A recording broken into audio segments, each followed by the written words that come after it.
in April, I saw a video of this girl talking about how she makes a lot of money on her podcast. I was like, I should make a podcast so I can make a lot of money. Because I was tired of making TikToks every day and doing brand deals, and it wasn't climbing. I was making a steady paycheck, but it wasn't climbing, and I wanted to do something that could make me more money. What was your idea for the podcast? So my favorite podcast is How I Built This with Guy Raz. Yeah, that's one of my favorites too. I love that. So I would listen to every episode because I've always wanted to do something, and I just love listening to founder stories.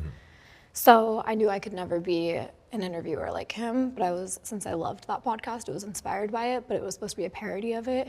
So it was just, I knew I could never do it as well as he does it. So it was gonna be called So You're Rich. And I was gonna interview rich people and just figure out how they got rich so I could become rich too. But really early on, I was like, I knew I wanted to interview celebrities, and I was like, what celebrities are gonna do So You're Rich? Okay.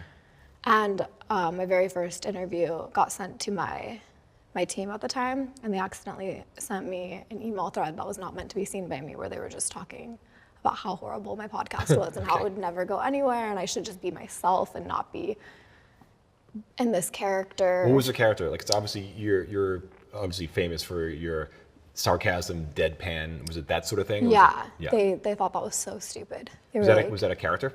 Kind of. It was just an exaggerated version of me, I guess. Okay. So yeah, but it was a character. As soon as the cameras go off, it's just a normal conversation between me and the person, but then cameras go on and I would begin to act like that. Who was the first person you had on the podcast?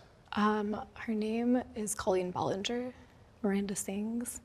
It was titled So You're Rich when I interviewed her. Okay. Yeah, and I would just be like, so you're rich. How do I do that too? And I would just figure out, ask her questions that most people wouldn't ask rich people. Okay. But yeah, then they said that was a bad idea, so then I switched it to the Really Good Podcast. How did those early people on the show, your early guests, how did they react to kind of that character?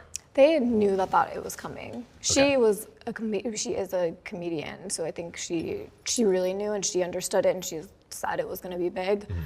And then I started paying people I'd pay people to kind of spot and help me connect with celebrities because I didn't know how else to get them. So you had people booking? No, I would say comment and tag a celebrity, and if that celebrity replies and it leads to me getting an interview with them, I'll give you $300. Okay. So somebody tagged Funny Marco, and then I posted that on my story on Instagram. I said, Funny Marco, if you want this girl to get $300, you need to be on my podcast. And his podcast is what led to Drake being on mine. Okay. Yeah, because that one went very viral. So you're kind of guilting celebrities into... Yeah, exactly what I was doing. I've never heard that. That marketing is really good. I knew I couldn't afford the celebrity. Yes. And they don't do that for money. No. So I was like, what do I do? But you can guilt them into it.